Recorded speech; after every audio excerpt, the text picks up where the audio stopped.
This is Resolute Resilience. If you find value here, leave us a like, comment, and subscribe and share with like-minded individuals. Have you ever wondered why some people seem to exude confidence while others struggle with it? What role does confidence play in our lives?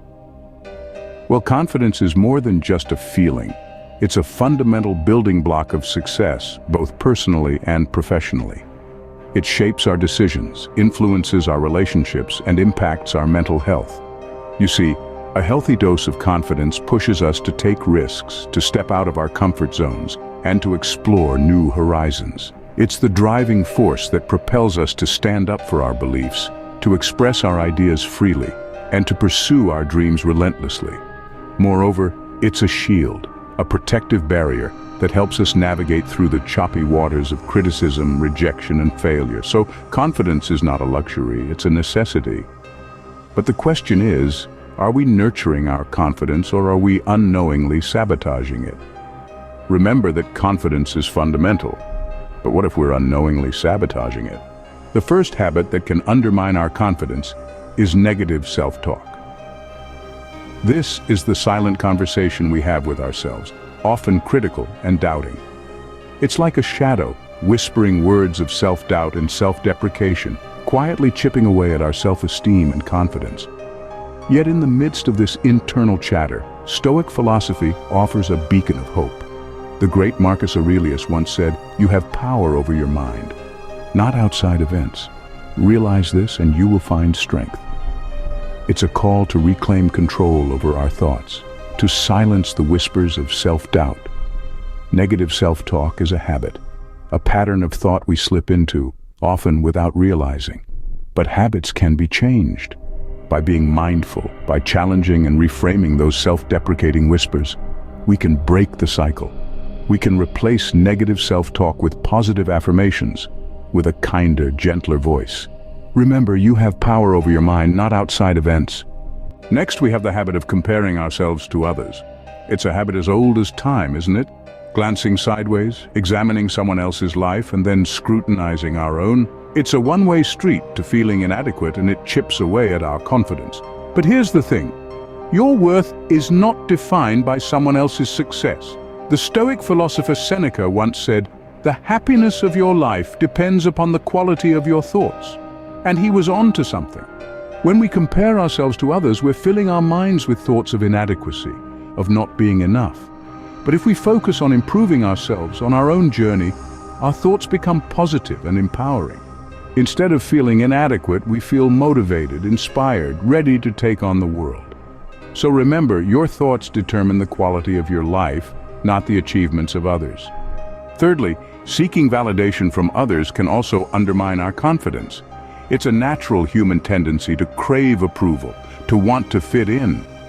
However, when we start to measure our self-worth by how others perceive us, we hand over the reins of our confidence to external factors.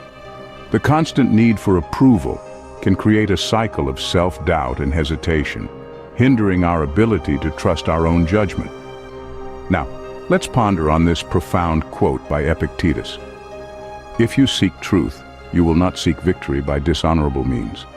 And if you find truth, you will become invincible." This quote emphasizes the importance of seeking truth within ourselves, of understanding our worth independently of others' opinions. By seeking and embracing our personal truths, we can build our self-confidence. We become invincible, not because of external validation, but because of our understanding and acceptance of ourselves. True invincibility lies in seeking and finding the truth, not in approval from others. Finally, the habits of avoiding challenges and seeking perfection can severely dent our confidence. Imagine a world where we face no challenges or obstacles. Sounds ideal, doesn't it? But it's actually a recipe for stagnation.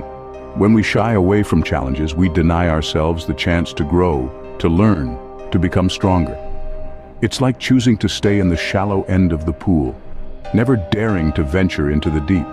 Sure, it's safe, but it's also limiting. On the other hand, when we embrace challenges, we push our boundaries, we expand our horizons, we become better versions of ourselves. Seneca once said, "Difficulties strengthen the mind, as labor does the body." This wisdom teaches us that challenges aren't obstacles to our progress, but the very means through which we grow. They are the gym for our mental muscles, the forge in which our resilience is tempered. But what about perfectionism? Isn't striving for excellence a good thing? Well, yes and no. Perfectionism isn't about excellence. It's about setting unattainable standards and then beating ourselves up when we inevitably fall short. It's about the fear of making mistakes, of not being good enough. It's about suffering in our imagination, fretting over failures that haven't happened and may never happen. Seneca also said, "We suffer more often in imagination than in reality." This quote underscores the destructive nature of perfectionism. It reminds us that our fear of failure, our dread of imperfection, is often far worse than the reality of these things. It teaches us to focus on doing our best, rather than obsessing over being the best. In conclusion, avoiding challenges prevents us from realizing our full potential, while perfectionism leads us to set unrealistic expectations and fear failure. Both habits can undermine our confidence. But by embracing challenges and letting go of perfectionism, we can strengthen our minds, boost our confidence, and live more fulfilling lives. Challenges strengthen the mind, and it's crucial to remember that we often suffer more in our imagination than in reality. To recap, we've identified 5 habits that can undermine our confidence: negative self-talk, comparing yourself to others, seeking validation from others, avoiding challenges, and perfectionism can all erode your sense of self-worth. But as the wisdom of Stoic philosophy teaches us, our strength lies within. Marcus Aurelius reminds us that we have power over our minds. Seneca urges us to understand that our happiness depends on the quality of our thoughts, not on comparison with others. Epictetus tells us that seeking truth, not external validation, makes us invincible. Again, Seneca encourages us to face difficulties, for they strengthen our minds. And he also reminds us that we often suffer more in our imagination than in reality. These principles emphasize the importance of focusing on what we can control, embracing challenges, and finding contentment within ourselves. Remember, confidence comes from within, and it's within your power to cultivate it. Be resolute, be resilient, be better.